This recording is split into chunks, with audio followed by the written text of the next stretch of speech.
So ito naman yung northbound, no, papuntang Buhangin. So nakikita po natin malinis na at yung espalto okay na, malinis na. Naka-espalto na lahat ng itong MAA flyover. So nakikita po natin pati yung mga railing niya, no, at saka itong concrete barrier na dolo, ayos na rin, no, matibay yung ginawa nila dito. Ganda.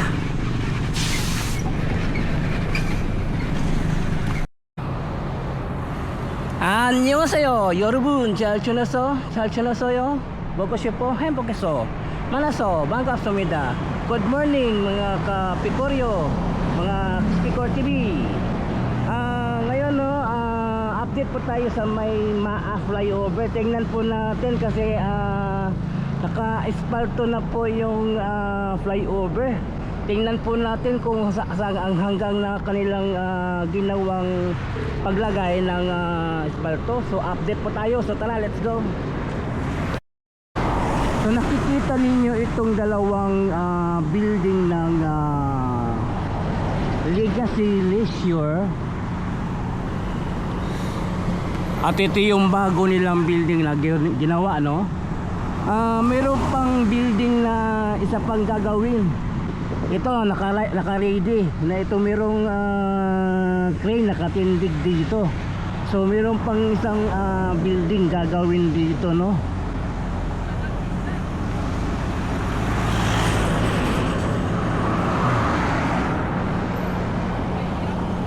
Abangan po natin itong isang building na itatayo pa ng Legacy Leisure Residence.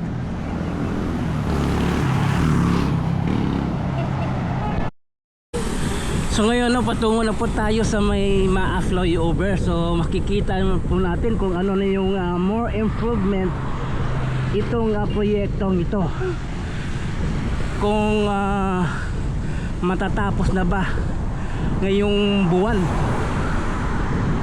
So tingnan po natin ano na yung itsura ng MAA flyover.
So dito banda sa may crossing MAA din magtuod, no?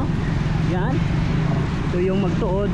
So dito banda na simulan na nila nilagyan ng semento. Ito banda, no? Pero andito banda, yan, patungo doon, lalagyan nila ng center island dito, patungo doon sa dulo. So nakikita ninyo, no, dito giniba na sa baba, no? So sa samintoin dito, pero andito banda center island. Yan.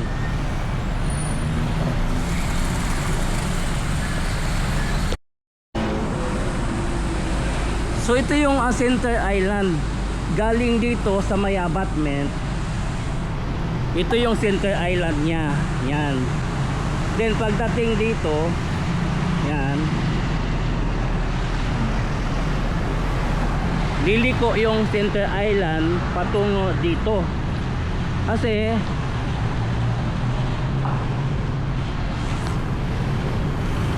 hindi pwede nila i-straight yung Center Island kasi masasabit dito yung mga malalaking truck. Tingnan nyo na nasabitan na ng truck, oh. May kitak na lang sa cement.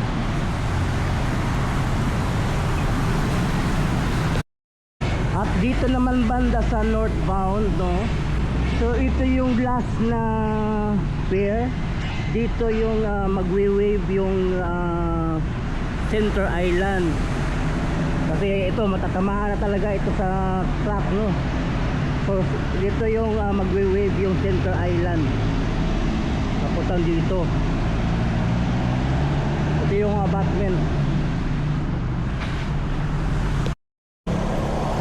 So ito naman yung northbound, no, papuntang Buhangin. So nakikita po natin malinis na at yung espalto okay na, malinis na, naka-espalto na lahat ng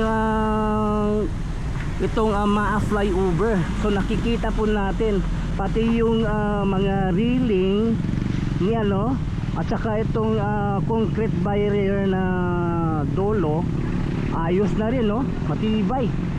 Matibay yung ginawa nila dito.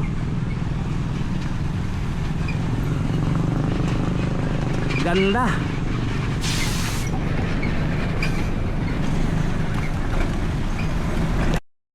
So yun, nakikita po natin dito, no, na kumpleto na yung MAA flyover. Naka-espalto na lahat galing ng northbound then patungo ng southbound, no? Kumpleto na. Pati yung railing niya magkabilaan okay na. At kumpleto na. Pati ito yung mga expansion joint okay na rin, no? Wala na. So ang kulang na lang dito yung traffic line signage. Ang kulang na lang dito. So kompleto na lahat. Konti-konti na lang. Itong MAA flyover by March mapapadaan ng mga sasakyan dito. At saka sa baba naman sila babanat kasi sa baba nag-umpisa na sila sa paglagay ng semento at yung Center Island sa baba, no, nag-umpisa na sila. So nakikita po natin okay na lang itong MAA flyover. Man banda itong expansion joint, nakikita ninyo meron pang bakal, no. Ito naka-usli na bakal. Tatanggalin pa yan nila. Yan, no. Bago ito buksan sa publiko, lahat ng mga expansion joint tatanggalin ang naka-usli na bakal. So ang kulang na lang talaga dito yung traffic line signage, no?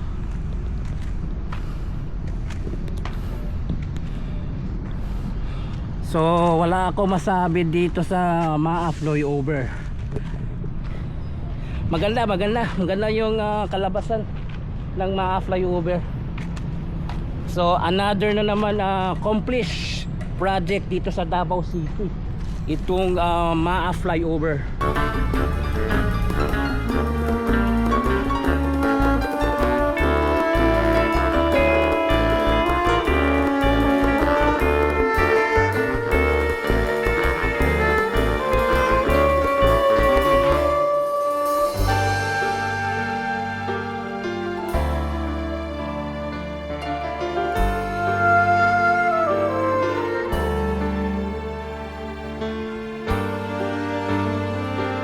So ito na yung patungong southbound, patungong Ulas, no? So dito banda, ganun na rin, no?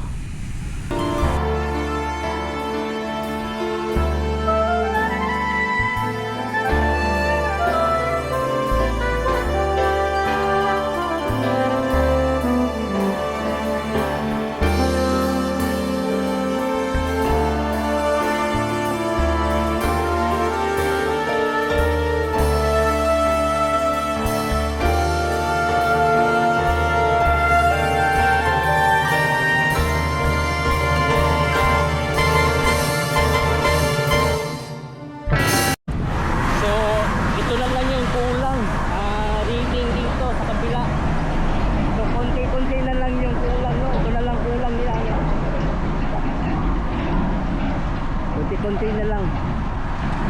Ito lang yung parte na wala pa na railing. Yan, no? Pero yung asfalto niya okay na, abot na patungong southbound.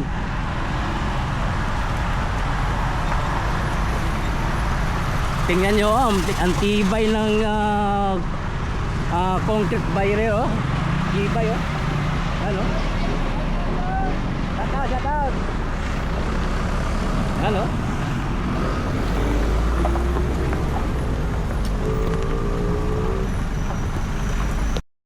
Kunting paalala na, no?